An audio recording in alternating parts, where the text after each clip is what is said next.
Good evening, friends, and welcome to our second program in our program called Hand in Hand. Um, Tonight we are going to deal with the topic of befriending our mortality. Um, there is an email that you got today from Pendle Hill that the link was for tonight, and it also included a listing of a document that is a growing document. It includes our queries that from last week. Tonight or tomorrow, it will be added the queries from tonight. And next week, when we do our last session, we will have more queries then too. Um, the recording from last week is also in that email. It will also grow as the series continues. This program has been built around, but not exclusively about, this book called A Tender Time, Quaker Voices on the End of Life. I'm sure many of you have seen it. It is not necessary that you have the book or have read it in order to participate. We use it as um, it's a collection of our research and our writing from the last couple of years, and our lives that have been around the issue of death and dying and aging. Um, and it's a great resource that we're going to refer to later on tonight. So tonight's topic is about our own mortality. It's a hard topic for many people. Actually, it's not easy for any of us that who are presenting either. Wait, you know what I should say? Excuse me, I'm sorry. I want to stop and say, um, with me is Kristen Zimmett from Hopewell Center Meeting in Virginia. Um, Kristen is the co-author of this book. And also Eileen Stancione from Patapsco Meeting in Maryland. Eileen is another dear friend and also on my support committee, and functional in our Baltimore yearly meeting, um, in ministry and pastoral care.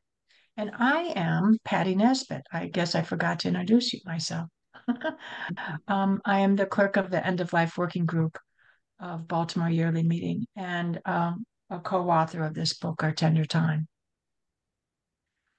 So, all right, let me get back to where I was going to go to begin with. So I want to encourage you all to honor any needs that you have to slow down as we talk about this topic, which can be scary, um, and be gentle with yourself. Our goals tonight are to help demystify the notion of death and demystify the reality that I too am going to die. And in fact, none of us are going to get out of here alive.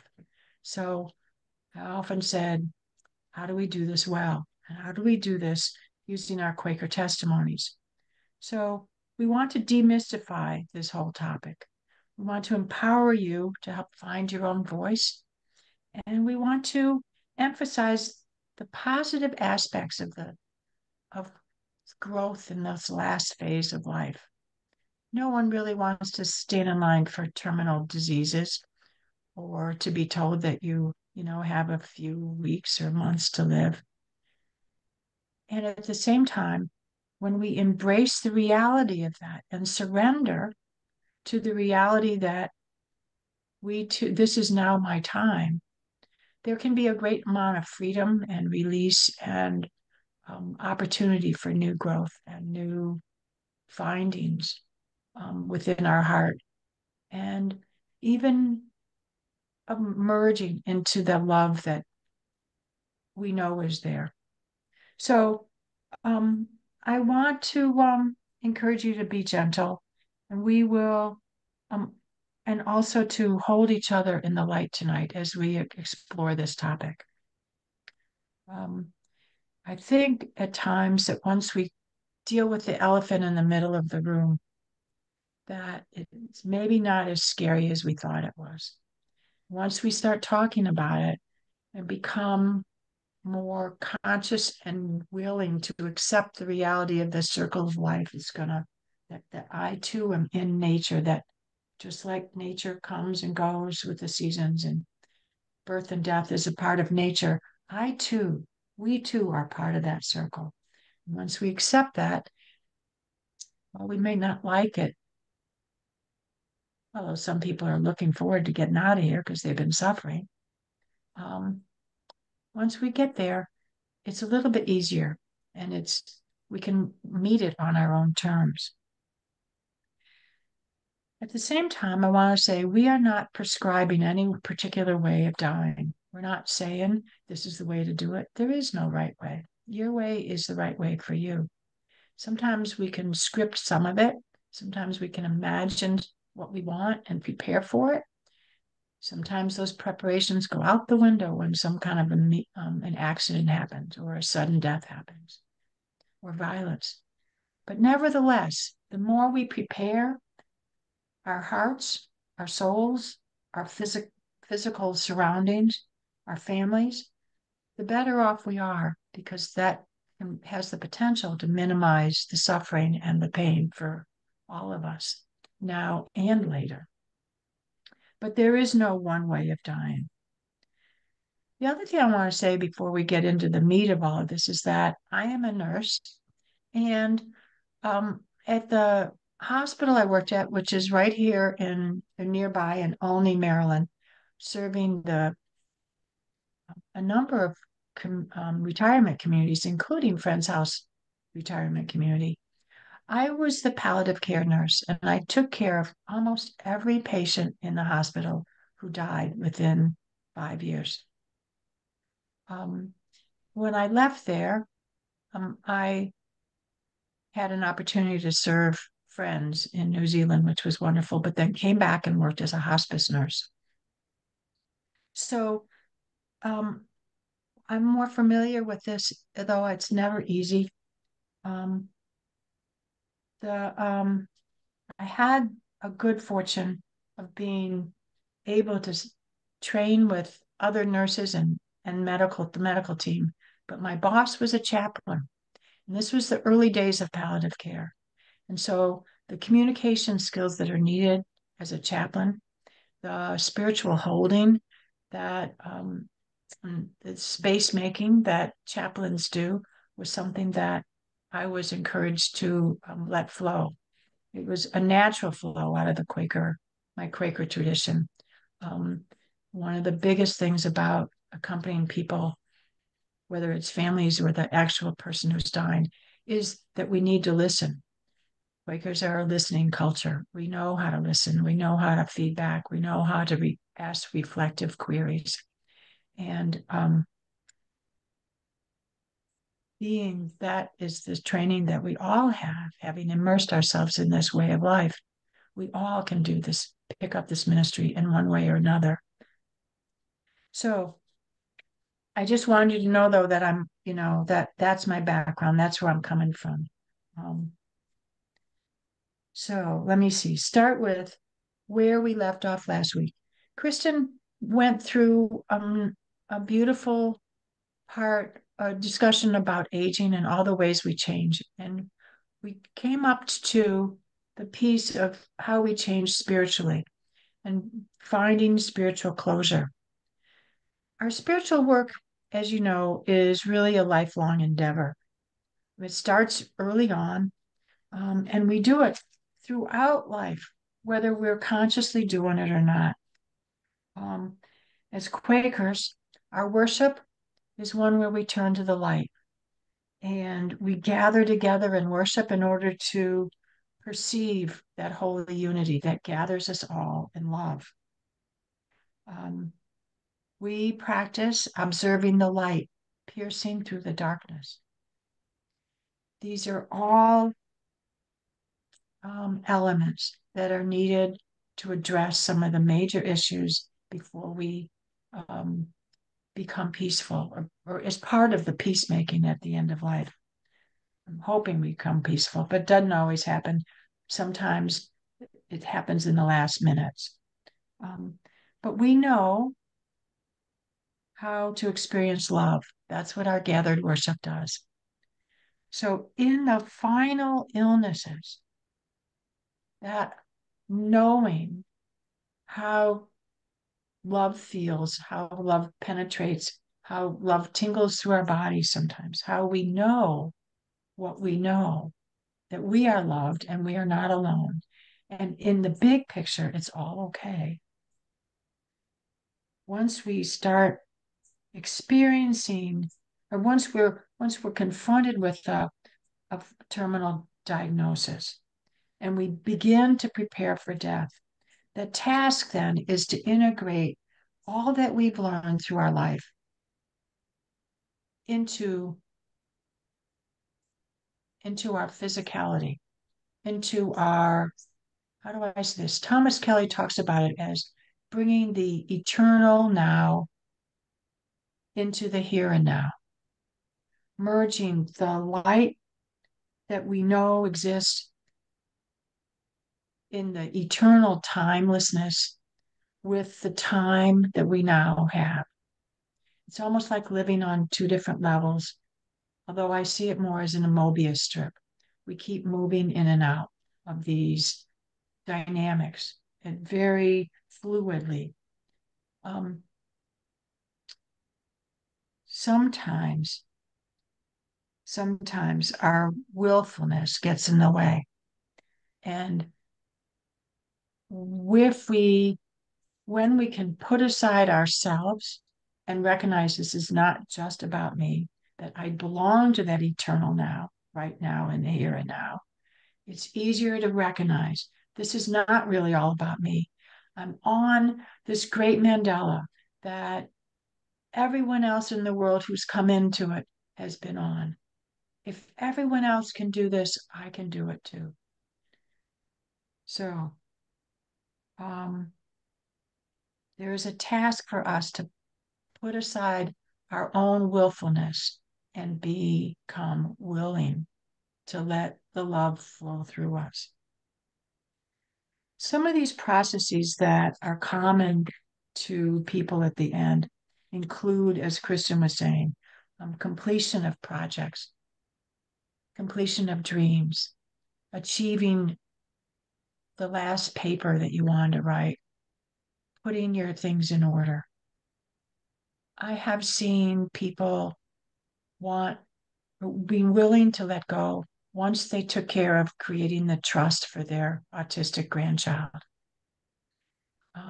Something that they had wanted to do for years and years, and all of a sudden they're in the hospital, they're in the ICU, and they need to be able to say, I will let go once this trust is arranged. Now, there are lawyers who can come in and help, but that's one of those things that if you're waiting to do that, probably a good idea to listen to that little stop inside of your head to say, I'm going to stop, let me just take care of that. But those kinds of things often will bring much more peace, those completion of those kinds of projects. There's also the possibility of using medical treatment as a way to bridge you to complete. I want to start all over again. Not even cross out that sentence. I've seen people fight a disease and fight with all the possible energy and medical technology that's available in order to complete something or in order to get a certain point. I want to see my granddaughter graduation. I want to go to a certain wedding. I want to walk on the wall on the Great Wall of China. That all of these things in the context of, I have a serious illness that is most likely going to be the reason I die. All of those things can be managed at times to give you that completion. I watched Betty Hoover. Some of you know Betty Hoover. She was a friend from Sandy Spring meeting, Baltimore yearly meeting, and she was one of our last interim meeting clerks. She was given a diagnosis of a terminal cancer about 2 weeks after our annual sessions when she was named the interim meeting clerk. And she was determined to do the work as interim meeting clerk.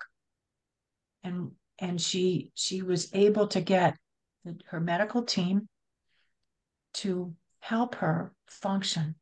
It gave her energy to do that work, and it gave her physical endurance to do the work, so that she um, actually managed her cancer in order to do something that was really important to her to complete. And when she was completed with that year, she started, the treatment no longer worked. There was a, so that was a really dramatic example of how completion is important. Um, there's also many other things. The spiritual process of releasing and letting go, resolution of past relationships that have always been troublesome, hallowing our diminishments, um, blessing the difficulties we have in order to find the lesson in them. Forgiveness is a huge process. Forgiveness of ourselves that we haven't done it the way we really wish we had done it, whatever that thing is, whether it's a relationship or a project that was important to you. Forgiveness of others for something that they've done against you.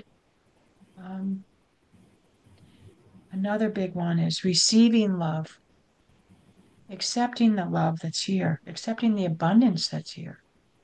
I talked to a friend a few years ago, and she said at 70, she recognized all of a sudden one day in worship, she realized that all of her life she'd been sort of closed. I'm not sure I want to take any of it in. And that time in worship, she realized, oh, wow, the abundance of life. Wow, she could take it in. She really was loved. That's a huge process, a spiritual process that allowed her to start trusting the flow of love in her life. Along with that is accepting that we need help and that we need to ask for help. That kind of goes hand in hand.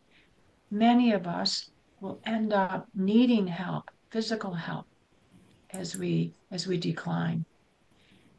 And I suspect that accepting that there's love that is there for us is a precursor to the step of accepting help and then even asking for it.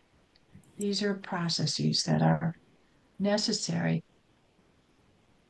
to be peaceful at the end and not be ruffled with, oh, the indignities of it all. I have to have someone change my or clean me up. It's like, wow, the love's coming to you as you need it.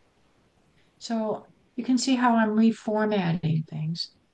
Um, when we surrender to the reality that we really will die and accept that we will, accept that we're part of life and accept the natural processes, that can bring relief and release.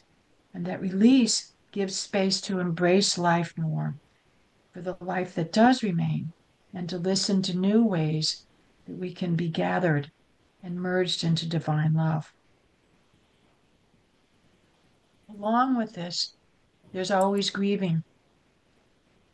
We are losing something. We're losing what is left undone, losing the opportunities to go somewhere that you might have always wanted to go, losing what will never now be experienced. This too can be prayed over and accepted and forgiven and allowed. If this isn't what's to be, then why get hung up on it? It's like On my I have to screen, I have two women talking at the same. just keep going. I have two images that help me. Um, one is that um, one is of a roller coaster where it goes up and down, up and down. You don't know where, how, when you're going to get off, but you know that you can't get off until you're stopped. Once you get on this path, there's no stopping. We know it's certain, and we got on this path when we were born. Death is really the completion of conception. That's one image. Another image that I find a little bit easier to handle because there's more empowerment to it is the image of being in a canoe. On the East Coast, where the rivers have more flow, I found it's not like the boundary waters where you have to work your tail off. But here on the East Coast, you get in the water and you get in a creek and the river goes downhill. What we have to do is keep our life jacket on, keep our paddles in the water, steer when we can. But essentially, I'm here for the ride. So, how can I handle making the best of it? Now, there's a lot of different ways to approach these things. Kristen, do you want to share your story about the car crash? The car Oh, yeah, crash call. I'd love to. Um, you would not expect a story of spiritual closure at the end of life to begin with a car crash, but it did. About 40 years ago, Kathy and Bill collided at a corner of the neighborhood, and that was the start of their relationship.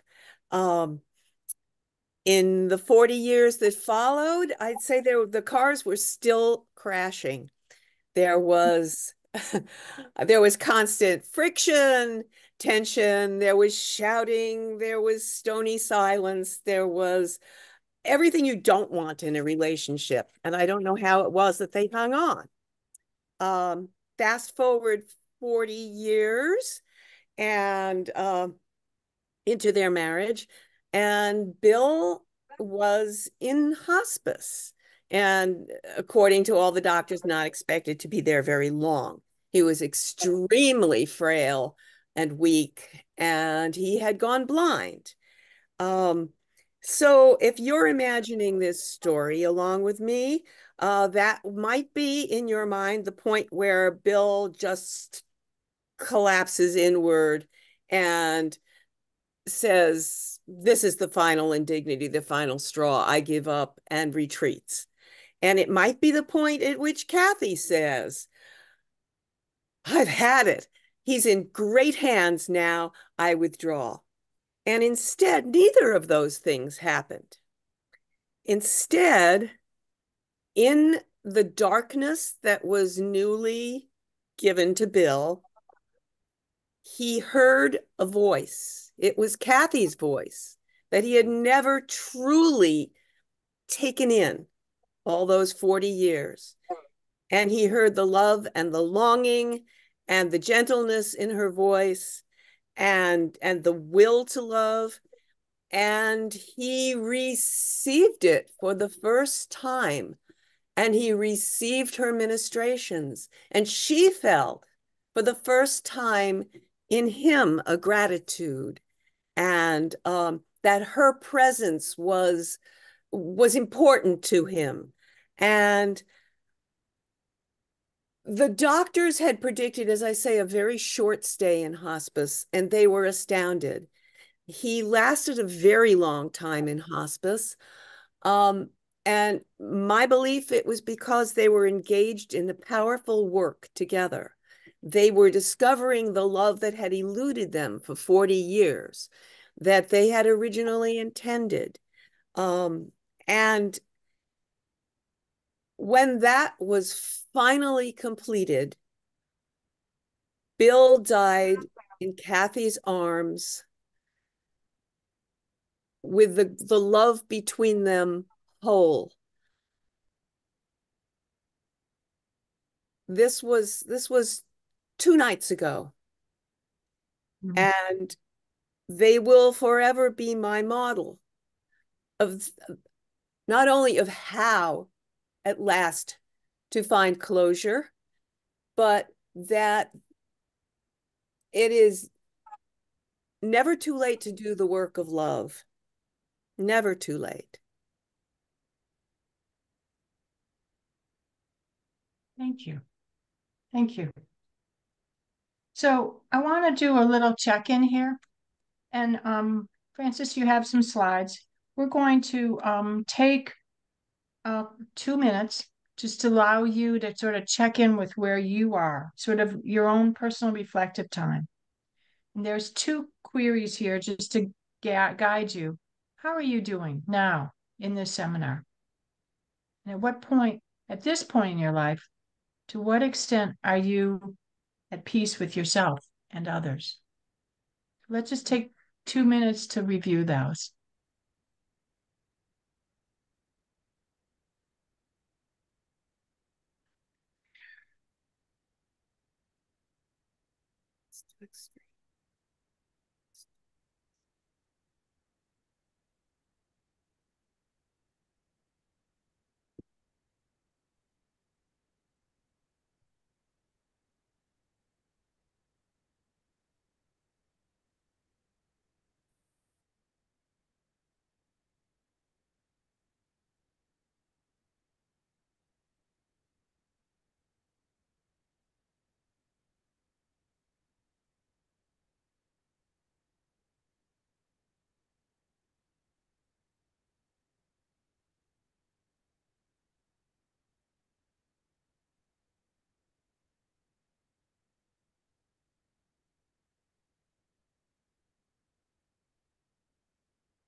Okay, you want to come on back then?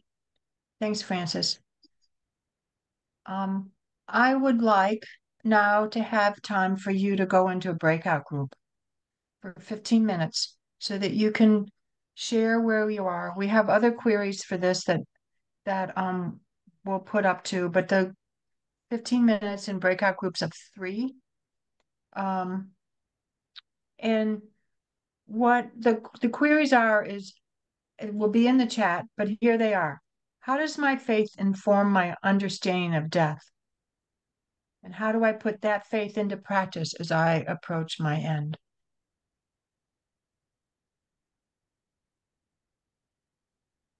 Jens, just give me 1 minute as I share Okay.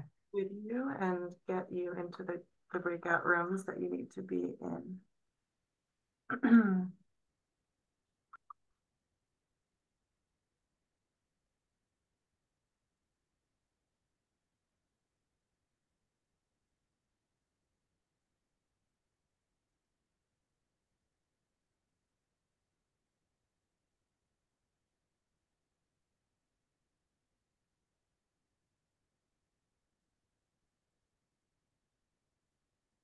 Most of us are back. Is that right, Francis? I see a number down here Yeah, we're of all 100. recording. Not quite. Okay. We're all Give me here. the, oh, we are. Okay, good. Thank you. Good. Well, I hope that was fruitful for you. Food for thought to reflect on continually as we go and through the next weeks or so. Um, our next breakout is going to be about um your good death, according to your definition. And so before we get there, I wanted just to talk from my experience about various elements of death that are often not understood or known about, or they're too scary to talk about. So let me go through a number of variables about death. And the reason I'm doing this is because each one of these elements is something that you want to think about, or is this something that works for me or not? Is this would be helpful to my family or I don't care? Um, so um, let me just start kind of going down a list. Most of us are express fear of dying because of the process of dying. There are many, many diseases where there is more pain, and there are just as many disease or death dying processes where there is no or minimal pain. But there are times, as you know, that pain is so great that we need very powerful opioids in order to block the pain, but they also block consciousness. So one of the questions people need to decide is, am I going to take pain or do I want consciousness? Or is there a middle ground? There's often cases where people have been living with chronic pain, for instance, low back pain, the very common one, um, for years. And they can tolerate some pain and still function, but the pain meds that they need, say, at the end because of a particular cancerous process, that's going to put them in a place of not being able to talk. Perhaps they can still understand and squeeze your hand, but don't have the energy to talk. Is that acceptable to you or not? Can you take some, but not the full tamale? Those are questions for you to think about. So people say, I want to stay as conscious as possible, as long as possible. Some say, no, I'll be sedated. Take me out of here. No pain. Some of us don't get a chance to decide. A friend of ours in our yearly meeting recently had a major stroke and she never came out of that coma and died 7 or 8 days later. Other people have had seizures and it puts them into a coma, but a sort of a comatose state. And they respond well to family being together and singing. Those are all choices too. If you have a choice, if you have a preference, it's a good idea to talk about it. Most people put that in their advance directive. Another question people say is, I want to be fast. I witnessed many people who's in the hospital and at home with my own mother. It's like the decision was made. Okay, I'm accepting the reality. I'm dying. Let me go. I've had families come and say, okay, where's the morphine pump? Come on, set her up and so she can get out of here. I mean, literally, that's really kind of crass, but that's literally the request that we had. I said, no, there is no pain. We're not pushing anyone out the door. We're making sure we can have comfort, but she has no pain and she will have symptoms that are uncomfortable if we start medicating her as if she does. So, on the other hand, my mother, when she was ready to go, she wanted the pain meds to be able to block any pain and discomfort. How long does it take? I was the nurse in the hospital who supported families when it was necessary to take someone off of life support.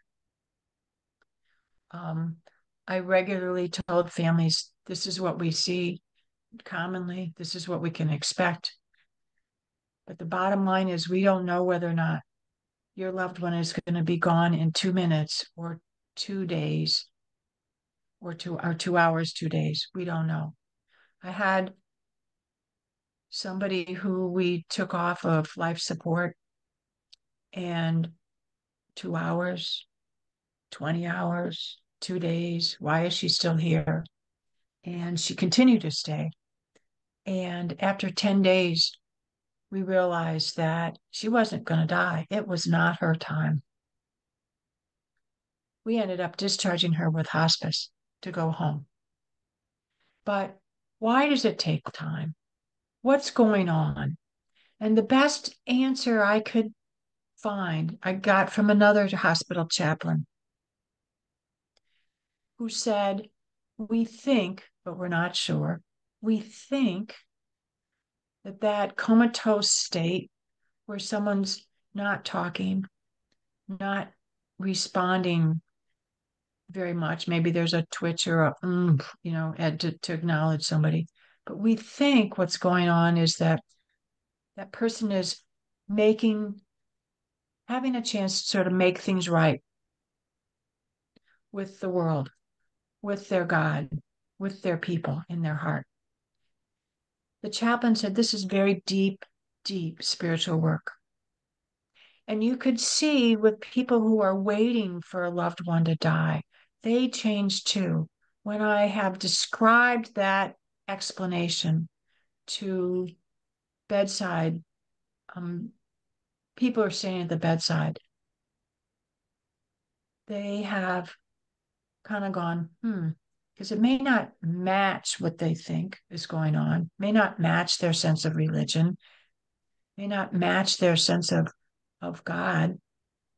But over time, you can see that there is an acceptance and an understanding and an allowance on everyone's part. And there is a space for peacemaking in that. So that at the end of those couple of days, people are, yes, they're tired. Yes, they're relieved. Yes, it's over. But there's also, yes, we did this right. We didn't push. We allowed what needed to happen to happen. We supported and held her hand and loved her. Sometimes it takes a long time to die because there's that long lost family member who's traveling to come back. Or there's the person is holding out hope that they come back, whether they do or not. As if you use the chaplain's explanation, you can imagine that that person is making peace, perhaps forgiving that person that they're expecting to see who doesn't show. So that's one of the reasons from an ethical perspective and from a spiritual perspective that it's hard for people in palliative care. I should really own this. It's hard for me, but I know lots of other nurses feel the same way. It's hard for us to think about medical assistance in dying because I don't want to short circuit that period of time to that allows whatever needs to go on to happen. My mother, on the other hand, was ready to die. And when she woke up needing more morphine for pain meds, she wanted to say, what's happening? Where am I? Have I died yet? And I answered her in a way that made sense to her, and it gave me a window into what was going on for her. And she said, or I said to her, I think, Mom, you're coming and you're going. And she responded, yes, yes, and then fell back into her slumber. And it gave me a glimpse of she was coming and going. Many people have talked about seeing the light or seeing people in the corners that's calling them. I'm sure you've heard, people are packing their bags, they're going on a journey, they're going somewhere. And in fact, what seems my mother's answer suggested that she went and she came back. She went and she came back, and that went on for a while. No wonder she said, why is this taking so long? Now, that's one person. I had another patient who was dying, who died at 85. And she was in a place where the CPR was offered and she was brought back to life. Recognize that CPR is not done unless you're dead. It is primarily there in order to keep the blood flow to your brain so there's no loss of brain tissue or brain function while we restart your heart. So this person didn't lose brain function and her heart was restarted. And here she was. I met her at 90 years old, 5 years later. And my task in the hospital was to help her decide whether or not she wanted ever to have CPR again, or did she want to be what we call a DNR, do not resuscitate. And here she was sitting with her two daughters and saying to me when I had to come in and talk about this, she never wanted CPR again. Never. And her daughters were, what? What do you mean, Mom? You got to admit this was a great 5 years. What do you mean? Of course you're going to have it again. She said, no, I'm never doing that again. That was horrible. That tells me that while she was dying, she was coming and she was going. She was conscious. We thought she was dead and she was conscious of it. And she was clearly conscious of the broken ribs when she came back and recovered from them over time. So that's something to keep in mind too. Do you want to be a DNR or do you want CPR? Under what circumstances? People often say, if I have dementia, I'm going to handle this differently. If I have liver failure, no matter what happens with my heart, my liver's still going to be failing and it's not going to make a difference. So those one of those cases where I'd say, yeah, it's time for a DNR. But no one's going to tell you what the right answer is for you. So how to avoid some of these things? Hospice really helps. If you know, or if you've been given a potentially terminal diagnosis and you're curious about hospice, is this the time? I suggest to you that it's time to call for at least an information session to ask them those questions. I strongly recommend that you have conversations with your loved ones about what you want. And that's one of the reasons we're doing this exercise tonight. Make sure they know what you want. Make sure the ins and outs are covered, whether they want to talk about it or not. And if they don't want to talk about it, that person is not your medical power of attorney willingly. They need a little bit more prep work in order to take on that role as your advocate when you cannot speak anymore. So be careful about that one. Sometimes people don't go, by the way, because they're afraid of what happens to their soul. That's a whole issue about afterlife that has a various range of opinions on a huge continuum. I can remind you that early friends who recorded sayings from their dying friends did believe in everlasting joy. They were Christian through and through. Doesn't mean we have to believe it. We just need to know where we are and recognize that. I've often seen that people who have a sense of a heaven are more comfortable letting go because they don't feel like it's over. People who don't have a sense of heaven are freaking out more longer. I want to say too that when someone is actively dying, it's okay to touch them, to crawl into bed with them if the person should want that. It's okay to talk to them, to say the things you want to say. I love you. I forgive you. I'll miss you. Goodbye. Thank you. All those wonderful things to say that they tell you to say in the books. Those are really powerful. The person's dying. You don't have the power to push them out of here unless you do. Don't, I'm not recommending violence here, but the point is that support the person in any way the person you think would like to be supported. Touching is a good thing. Okay, let me stop there because we're running, because we always run over time. I want more time for you, but there's 3 stories about, I'm going to let you do 2 stories. I want Eileen and Kristen. Why don't you both share your stories of good life? And I'm going to um, hold off on mine so that the breakout group can happen. Eileen, do you want to go first? Sure. I wanted to tell you about my brother Bill. He died 11 years ago of cancer, and he lived in California with his children and his grandchildren. And he had a tradition in his family of having family meetings. And when his kids were still young, he would call everyone together and talk about things that had to be done and problems that had arisen and how to resolve them if possible. And his children really got a kick out of them. You know, they sort of made fun of it. But on the other hand, they really liked it. So about a year and a half before he died, he felt very ill. And the doctors really weren't able to diagnose him. He had had recurrent pancreatitis, but they couldn't find any cancer. And it really wasn't until a month or so before he died that they were able to determine that it was pancreatic cancer. So he died rather quickly then. So at one point during his final days, he understood from the hospice staff that he didn't have long to live.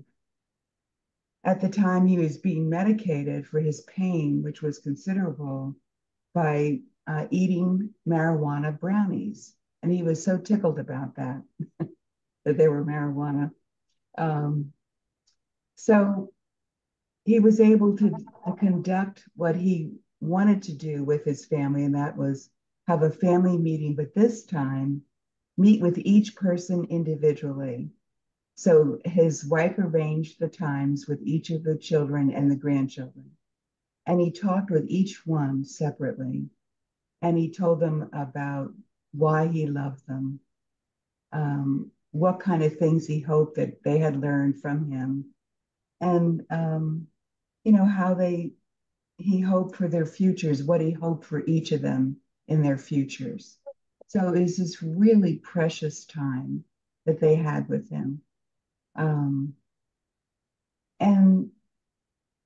to this day, his family talks about them, about those visits. And it was just so meaningful for them. And they were left with a sense of well-being about him, and also with an incredible model of how to die. Now, I'm not saying it can be easily replicated or anything of that nature, but this is how he did it. And I really liked it. I mean, I think that it's something that I would love to do if I had the opportunity. He had a unique opportunity because he had a chronic illness for many, many, many months. But he also had the opportunity to feel well enough to be able to talk with each person in his family. And it was just a lovely way to go. After all the visits were done, he then became comatose and died a few days later. So it worked out very well. Thank you. Thank you. Kristen, can I ask you to share your story? And we're running, I'm going to sort of tighten it up a little bit for time. Okay. Okay. Well, Eileen, that was beautiful. But I want to share a story of a good death that didn't start out good, that was the death of someone who was totally unable to plan it, script it, convene the family. This was my friend's mother, who was in a nursing home with severe Alzheimer's, last stage. She was therefore unable to communicate, to understand what was happening as far as we knew, in constant fear and in constant pain because she also had shingles. So it was a cruel thing. And and I thought, why is this on my list of good deaths? Um, well, when I arrived, um, my friend had sat by her bedside for 3 days, and hadn't slept. And I said to my friend, go outside, take a breath of fresh air. No, I can't. I have to be here. I said, fine, sit down in this chair and I will be the open eyes for you. I will be the presence. And when she did so, I thought, how do I reach? How do I assure? Um, I will do what Quakers do. I will meet her in the light. And so I sat there. I did not have to touch her. I did not have to talk to her. I didn't have to ask her what she wanted, because the light gives you what you want, what you need. And so I also gave Reiki, and Reiki gives you what you need, whether or not you can formulate it.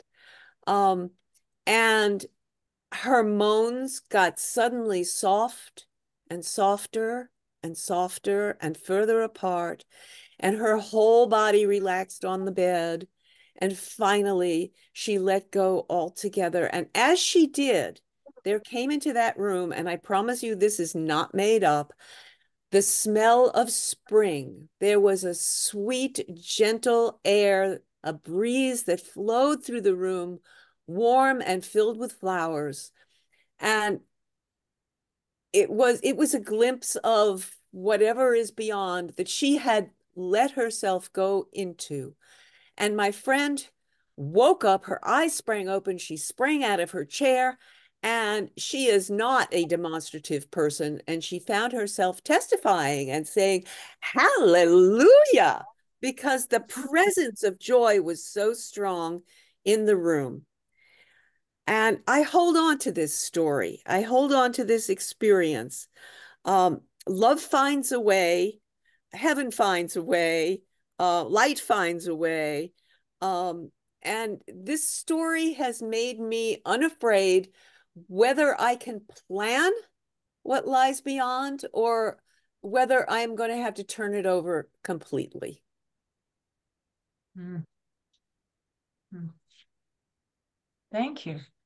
Thank you. Okay, so I think we have like 15 minutes left essentially.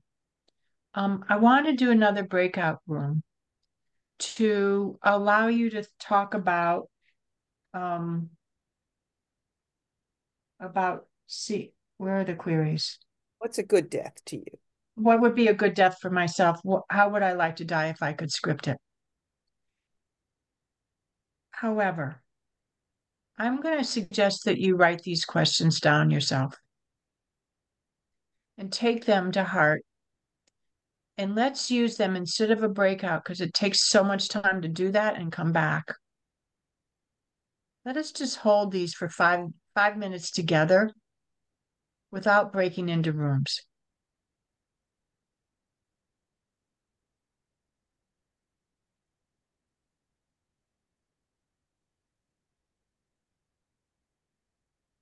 And this allows us too to just to honor, to bring questions together and bringing your thoughts together about this. What else do we need to say?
Mhm.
Hey, friends, let us gather back together again.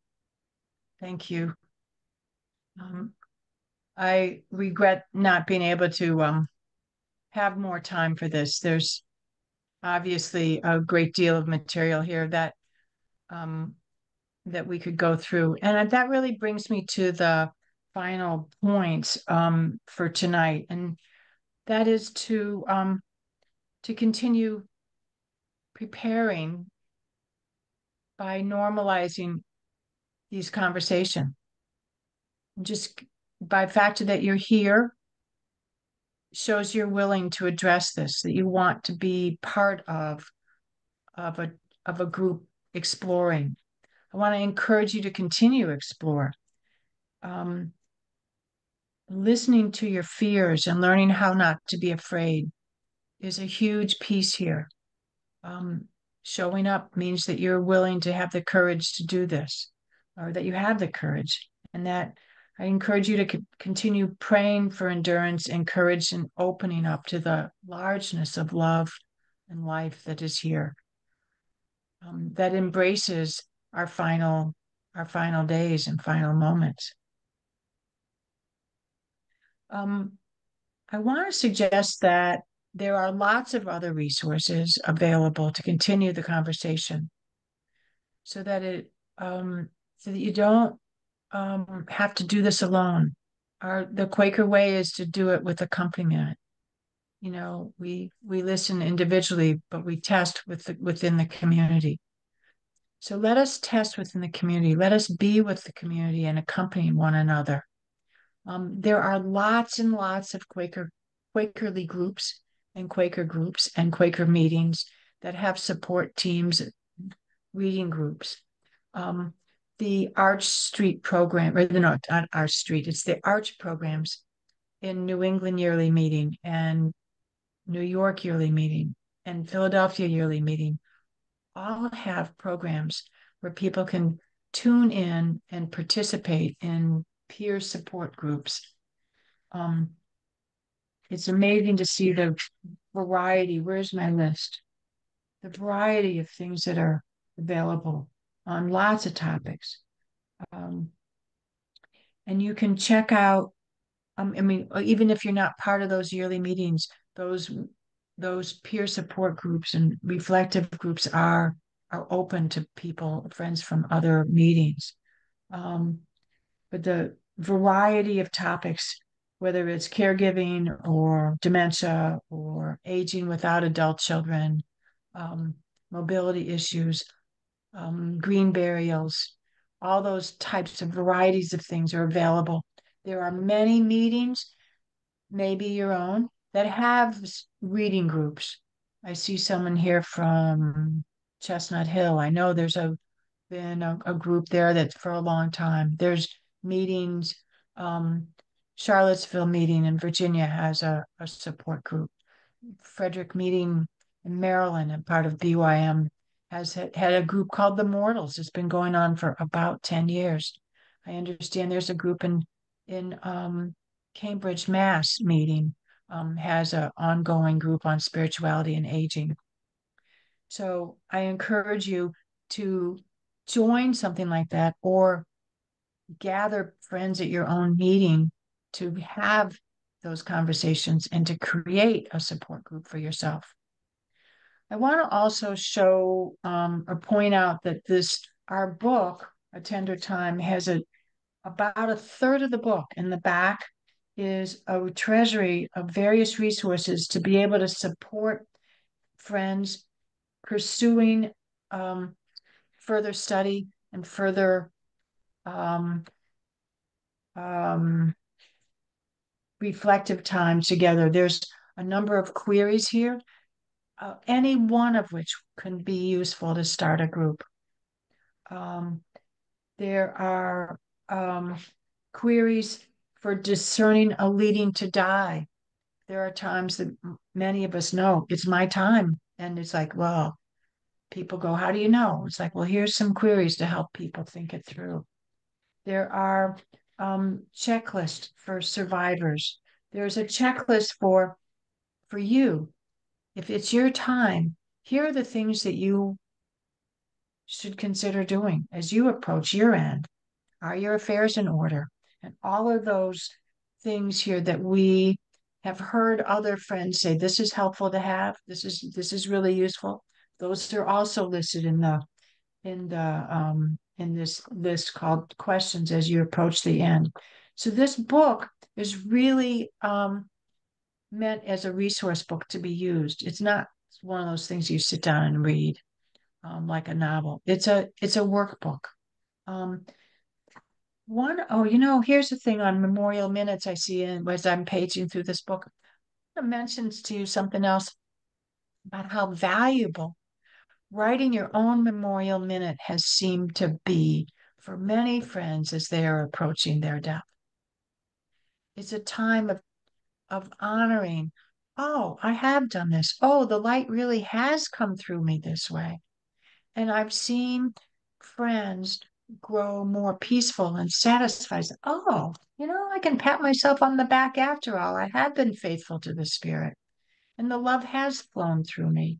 And not only that, it's really useful for the members of our meeting to have some notes from the person who's dying. It's like, here's notes from my memorial minute. You can take it from here.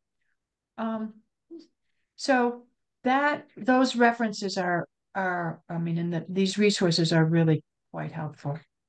And then there is 30 pages of a bibliography, annotated bibliography. So those are just some of the things I saw. Patty Muldoon from New York or New England Yearly Meeting posted something. I couldn't read it, but I know that she said, friends are welcome. So I want to say thank you and close up by inviting you all to virtually hold hands and hold each other in love at this point. I'd like to actually end in worship so that we can nurture the love that binds us together and nurture it in each other and honor this scary time that perhaps maybe we've seen some more hope in at this point. One of the things that was given to me just before I was told I had advanced breast cancer was, you are not alone, you are loved, and it will be okay. And that became a mantra for me. It was 32 years ago. I was supposed to die then. 32 years ago, that mantra was given. And now it's time to share it with you too. You are not alone. You are loved, and it will be okay. So let's settle into worship for a couple minutes. And we will see you next week, I hope. Come back for the third session, which is on beyond death and continuing our relationships. Thank you, friends.